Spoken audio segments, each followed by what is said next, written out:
Good morning everybody. So we are back with another video, and today we are going to discuss the primordial god of time, Khronos.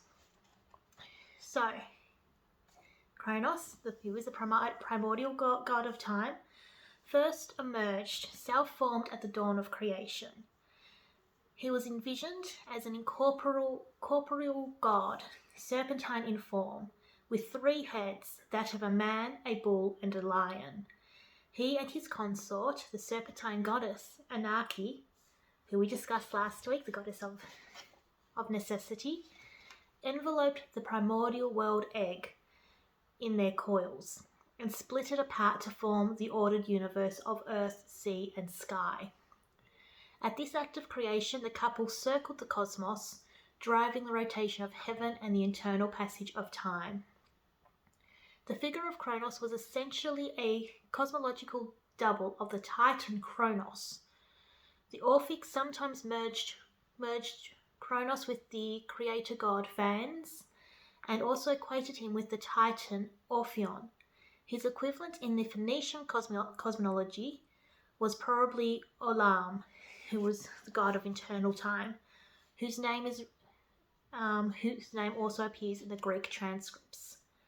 Khronos was depicted in Greco-Roman mosaics as eternity personified. He holds a wheel inscribed with the signs of the zodiac and Gaia, usually reclining at his feet. The poet Nonnus describes him as an old man with long white hair and beard, but mosaic art presents him as a youthful figure. So these are some of the various how he appears in various cosmologies. In Alakman, it is said, first came Thetis, creation. After that, ancient Poros and Tekmor. Tekmor came into being after Poros, thereupon called him Poros.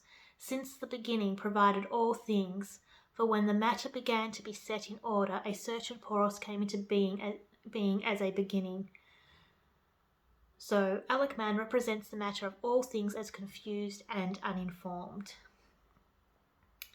So there are a few different names. So apparently they believe that Poros is Khronos and Tekmor is perhaps Anarchy in this one. In the Orphic cosmology, you've got, originally there was Hydros and mud, from which Gaia solidified. These two are first principles, water and earth, the one before the two. However, this particular poet leaves unexpressed his very silence being the animation of its ineffable nature. The third principle, Khronos, or time, came after the two, was engineered by Earth and Hydros, that it was a serpent, with extra heads growing upon it of a bull and a lion, and a god's countenance in the middle. It had wings upon its shoulders, and its name was Khronos, but also Heracles. United with it was Anarchy, being of the same nature and incorporeal, her arms extended throughout the universe, touching its extremities. Now we think that this stands for the third principle, occupying the place of essence. So that's a little bit from the Orphic cosmology. Now in this one it says, the gods, as the Greeks say, did not exist from the beginning, but each of them was born just as we are born. And Orpheus, who was the original inventor of the gods' names and recounted their births, said that they have all done, and who enjoyed some credit, and recount among them as a true theologian, and is generally followed by Homer, above all about the gods, also making their first genesis from water, who is the genesis of all, and from Hydros mud formed, and from the pair of them a living creature was generated with an extra head growing upon it of a lion and another of a bull, and in the middle of them a god's countenance. So a little bit the same as what I've just said up above. In this one it says, this Khronos of immortal resource begot ether and great chaos, vast this way, and that no limit below it, no base, no place to settle. Then great Khronos fashioned from or in the divine ether a bright white egg, from which Phanes was born. In this one it says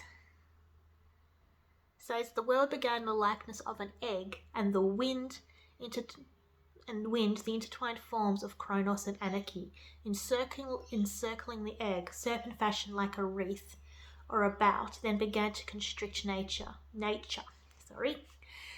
As it tried to squeeze all the matter with greater force, it divided the world into two hemispheres, and after that the atoms sorted themselves out, the lighter and the finer ones in the universe floating above, becoming the bright air or ether, and the most rarefied wind, probably chaos, while the heaviest and dirtiest have veered down, becoming the earth or Gaia, both the dry land and the fluid waters, Pontus the sea, and the atoms move by themselves and through themselves with revolutions of the sky and the stars, and everything still being driven around by the serpentine form wind of Khronos and Anarchy. And then these are just small little snippets from various myths that Khronos has appeared in.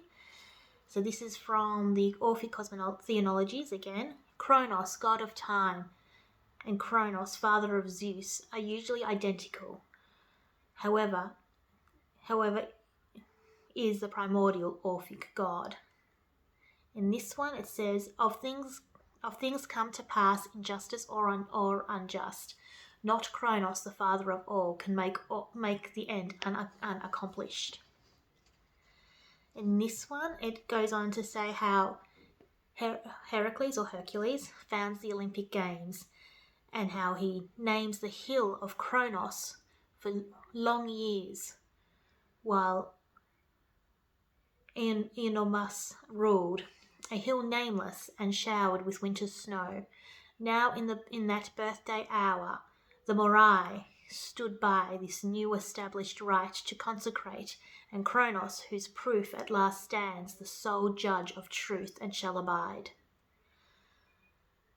So it has a note here to say that the Titan Khronos, who came obviously after the Primordial Khronos, was worshipped at Olympia in the hill in the same name. In this one it says, for me, whatever share of excellence the throne of fate endowed, I know full well that Khronos, although his foot be slow, shall bring it to the end ordained. In this one it says, may mighty Khronos, as it draweth on, never weary of a settled course for me. So he appears in quite a few different myths. So we could go on for quite some time with the little snippets of the myths here and there.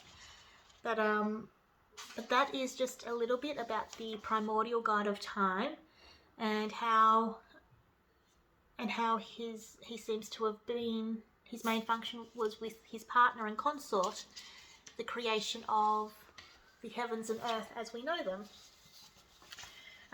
Much the same as with many of the other primordials, there's not a lot when it comes to the various way his religion was worshipped. But I'm sure that there were cults and it's just been lost through time. But ironically. So that's just a little bit about the primordial god of time, Khronos. We'll be back next week with another video. Hope everybody has a great weekend, and we'll chat soon. Bye.